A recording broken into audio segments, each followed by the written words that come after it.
Since the phasing out of the Beetle, the Golf has long been Volkswagen's bestseller. But even that dominance is increasingly under pressure from the T-Roc, a compact SUV that has quickly become one of the firm's flagship models.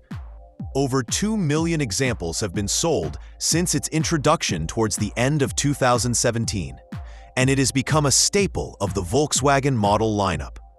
Now arrives the second generation, with care taken to get the balance of new revisions against traditional design elements to achieve broad appeal.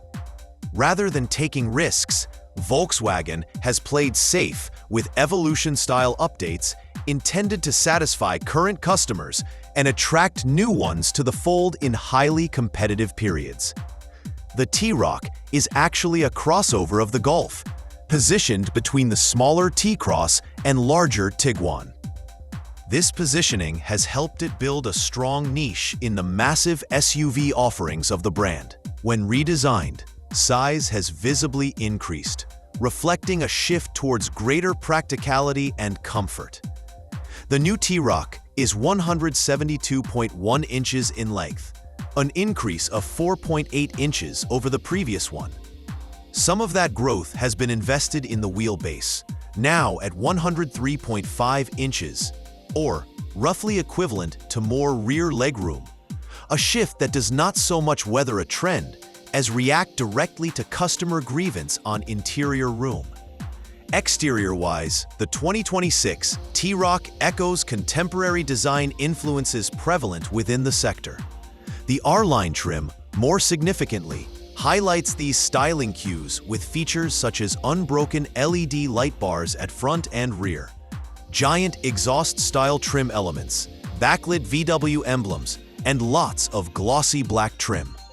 An in-your-face R badge stuck on the front bumper might be divisive, but it's a reminder of the model's sport-infused identity. As a whole, the appearance is one of aggressive road presence, yet still in keeping with Volkswagen's tried and tested design language. Inside, it's even more so. Physical controls are significantly reduced, replaced by big, touchscreen screens. Depending on trim, buyers receive a 10.4-inch or 12.9-inch mid-screen display, both of which accommodate most of the climate and infotainment functionality. While this modern, minimalist dashboard style gives the car a futuristic appearance, it will be a letdown to enthusiasts of older-style Volkswagen interiors, which were renowned for their ease of use. However, the addition of the Tiguan's rotary touch dial controller between the front seats comes with a welcome element of easy handling.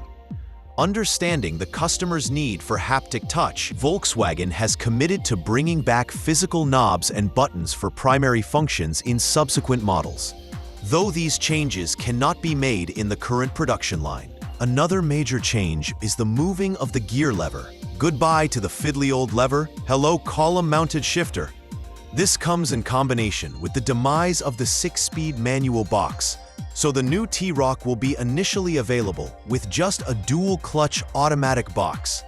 The shift makes the range easier and is part of broader market trends away from manual boxes, particularly in mass-market crossovers. Powertrain options at launch are straightforward. Purchasers can choose between 2 incarnations of a 1.5-liter gas mild hybrid engine producing either 114 horses in the base version or 148 horses in higher trim. Both feature a 7-speed DSG automatic and power the front wheels. For those buyers who need more ability, Volkswagen will offer a 2.0-liter gas engine with or without a mild hybrid boost, the option to be paired with the automaker's 4Motion all-wheel drive. In the future, 2 hybrid powertrains written specifically from new are also planned, though these also will remain front-wheel drive only. Curiously, a battery-electric version of the T-Roc does not figure in Volkswagen's near-future plans, with battery-electric duties being left to the ID family of vehicles. Practicality has also gained ground in measurable ways. Luggage capacity has been expanded by 0.7 cubic feet to 16.4 cubic feet with the rear seats folded. Most importantly, the cabin includes a high proportion of recycled material. Some 88 pounds of recycled plastics are employed, a fifth of interior plastics overall.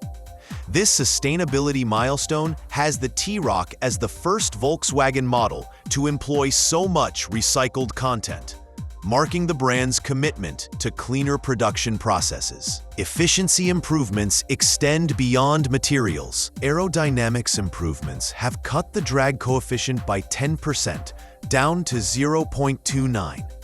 This is both to enhance fuel efficiency as well as to address regulatory needs and customer demands for greater efficiency.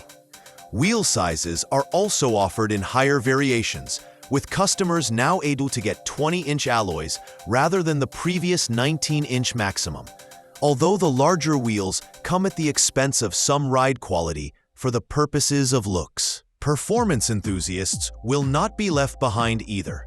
Volkswagen has confirmed that an R version of the T-Roc will arrive in early 2027.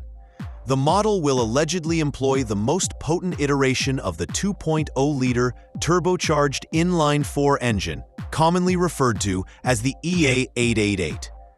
Already a mainstay throughout the line of Volkswagen Group models, including the Golf R, this engine is set to take a significant performance leap, rendering the T-Roc R a serious player among compact performance crossover vehicles. Rumors suggest the Golf R may even receive Audi's 5-cylinder engine in the future, creating further differentiation between the hot hatch and its SUV sibling. For now, the standard versions of the new T-Roc are scheduled to reach European dealerships in November. Interestingly, the introduction of the second generation does not spell the end for its predecessor.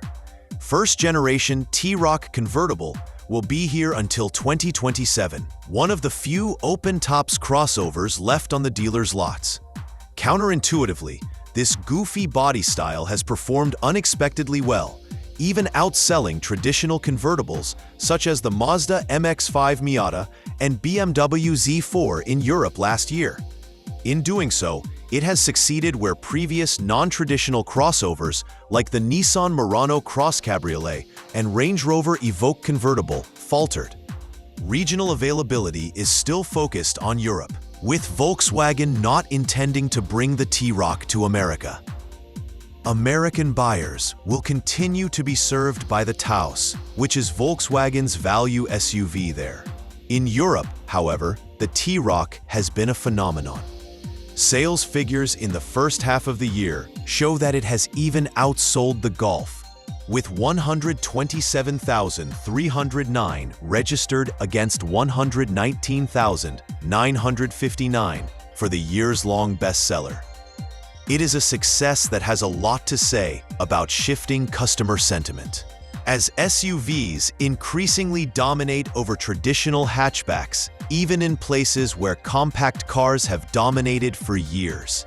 The 2026 Volkswagen T-Roc is not just a model update, it's a change of direction. More space, more modern looks, cutting-edge digital displays, improved efficiency, and sustainable materials all add up to the way car making is headed these days. All this without going down the path of fundamental overhaul, tweaking the formula that works amazingly well already. Aimed at continuing to ruffle the Golf's dominance, the second-generation T-Roc picks apart how crossovers have now become the symbolic cars of the era.